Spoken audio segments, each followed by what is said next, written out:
Salam sejahtera kepada semua pelajar. Okey, untuk pelajaran pendidikan moral hari ini, okey, cikgu akan ajar kamu berkaitan unit 10 ah. Unit 10 tajuk dia gaya hidup sihat dan selamat menjamin keharmonian bersama. Ini kamu boleh rujuk juga dalam buku teks pendidikan moral kamu, buku surat 115. Okey, di mana bagi unit 10 ini kamu akan belajar tentang gaya hidup sihat dan selamat, aktiviti gaya hidup sihat dan selamat, kesan amalan gaya hidup sihat dan selamat, amalan gaya hidup sihat dan selamat demi kesejahteraan hidup, perasaan apabila mengamalkan gaya hidup sihat dan selamat dan gaya hidup sihat dan selamat dalam kehidupan seharian. Okey, untuk unit 10 ini, nilai yang akan kamu belajar adalah harga diri, kerajinan, bertanggungjawab, berdikari dan kesederhanaan. Okey. Okey, gaya hidup sihat bermaksud amalan masyarakat yang mengutamakan penjagaan kesihatan badan serta pencegahan penyakit. Dengan usaha yang berterusan, kita dapat melahirkan rakyat yang sihat, cergas, sejahtera dan bebas daripada penyakit. Isu gaya hidup sihat sekarang perlu diberikan perhatian oleh semua pihak. Dalam masyarakat yang harmoni, warganya perlulah sihat tubuh badan dan bebas dari aspek negatif. Aspek negatif ni maksudnya melakukan perkara-perkara yang tidak baik lah. Yang tidak baik. Contohnya terlibat dalam kegiatan yang tidak bermoral. Contohnya terlibat dalam penyalahgunaan dadah. Okey, itu contoh lah. Okey.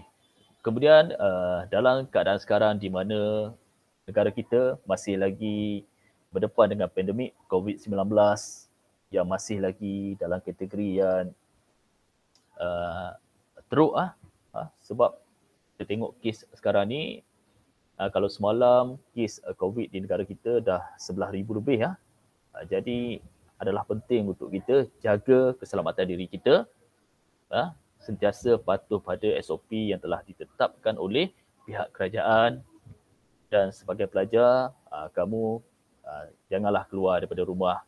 Okey, buat masa sekarang, kita di negeri Selangor ni pun masih lagi dalam tempoh PKPD cuma seorang sahaja daripada setiap ahli keluarga yang dibenarkan untuk keluar daripada rumah untuk membeli barang-barang keperluan sahaja. Dan ingat, kalau kita terpaksa keluar daripada rumah, pastikan kita pakai topeng muka, topeng pelitup muka. Dan sentiasa menggunakan hand sanitizer. Okey, ini penting supaya kita dapat mengawal keadaan pandemik COVID-19 di negara kita supaya keadaan akan jadi lebih pulih. Okey, selain pada itu, untuk kita menjaga kesihatan kita juga, kita perlu amalkan gaya hidup sihat. So, sepanjang tempoh masa ni, kamu mempunyai masa yang banyak di rumah, kamu kena juga libatkan diri dalam aktiviti fizikal, senaman, aktiviti sukan, supaya kita dapat meningkatkan ketahanan diri kita. Ketahanan diri kita berkaitan dengan sistem pertahanan badan kita, antibodi badan kita, di mana berkait rapat dengan kegiatan sukan ataupun aktiviti senaman.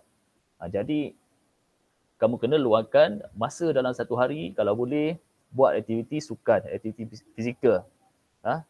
Buat aktiviti senaman yang mana kamu boleh lakukan di rumah. Okey? Okey, seterusnya cikgu sambung lagi. Okey, yang berikut ialah aktiviti dan amalan gaya hidup sihat dan selamat. Okey, yang pertama, kamu tengok gambar ni gambar ni adalah merujuk kepada membuat pemeriksaan kesihatan, iaitu melakukan pemeriksaan kesihatan pada setiap tahun untuk mengetahui tahap dan keadaan kesihatan diri. Yang kedua, melakukan aktiviti senaman. Ini perkara yang cikgu bagi tahu tadi melakukan aktiviti senaman supaya badan cergas dan minda cergas. Yang ketiga, penting juga untuk kamu ambil makanan seimbang. Iaitu perlu makan makanan seimbang. Perlu mengambil makanan yang mengandungi nutrien seperti karbohidrat, protein, lemak, vitamin serta garam galian. Kamu kena elakkan daripada mengambil makanan yang mempunyai banyak lemak yang kurang sihat. Kurangkan pengambilan minuman air berkarbonat ataupun minum air yang terlalu manis. Kurangkan sebab makanan yang seimbang juga berkaitan dengan sistem antibody kita, sistem ketahanan dalam badan kita. Okey, kemudian yang seterusnya, mendapatkan rehat yang cukup. Okey, kamu perlu mendapatkan rehat dan tidur yang secukupnya untuk memulihkan tenaga yang digunakan sepanjang hari. Okey, yang seterusnya lagi, menjaga kebersihan diri. Menjaga kebersihan diri dengan mandi setiap hari dan membersihkan tangan sebelum makan. Okey, sentiasa berfikiran positif, iaitu menjaga akhlak dan berfikiran positif. Oleh itu, tekanan hidup dapat dikawal secara bijaksana. Seterusnya juga, perlu menjaga kebersihan persekitaran. Kebersihan di tempat tinggal kita kena jaga. Kebersihan di tempat tidur kita kena jaga, kena kemas bilik. Okey? Menjaga kebersihan persekitaran untuk mengelakkan penyakit seperti demam denggi dan cirit-birit. Seterusnya, amalan ibadat dan meditasi. Amalan ibadat dan meditasi akan menenangkan fikiran. Oleh itu, aktiviti harian dapat dilaksanakan dengan baik. Kemudian bebas daripada penggunaan bahan terlarang.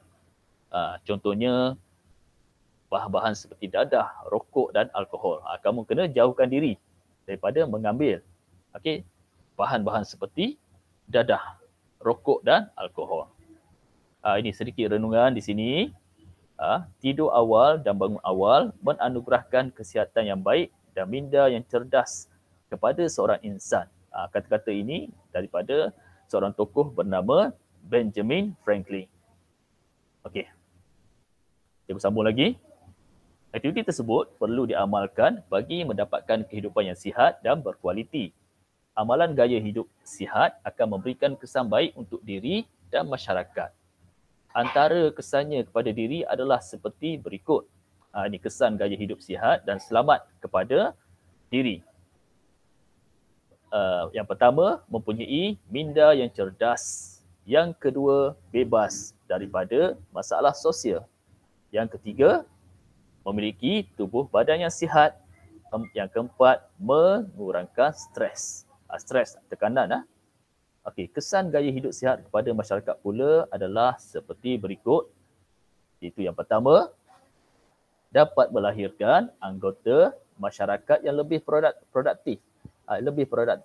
Yang selalu mempunyai idea untuk berusaha untuk memajukan diri sendiri, masyarakat dan juga negara. Yang kedua, melahirkan masyarakat yang bersatu padu dan bekerjasama. Ini penting kerana dalam negara kita yang hidup dalam suasana harmoni pelbagai kaum, agama, bangsa, kita perlu ada semangat bersatu padu dan bekerjasama. Yang ketiga, dapat mewujudkan persekitaran yang bersih dan selamat. Yang keempat, dapat melahirkan anggota masyarakat yang sihat. Dan yang kelima, dapat mengurangkan masalah sosial. Jadi kesimpulannya, setiap individu perlu ada kesedaran tentang amalan gaya hidup sihat dan selamat serta perlu merancang aktiviti harian dengan bijak untuk kebaikan diri, keluarga dan masyarakat. Oleh itu, kita perlulah mempraktikkan nilai seperti harga diri. Ingat, harga diri iaitu maruah. Kita perlu jaga maruah diri kita, maruah keluarga kita. Kemudian kerajinan, itu sifat ingin berusaha. Jangan malas, kena rajin. Kemudian bertanggungjawab. Bertanggungjawab, kita kena pikul amanah ataupun tugas yang diberikan kepada kita. Itu bertanggungjawab. Kemudian berdikari. Kita mampu untuk berusaha sendiri.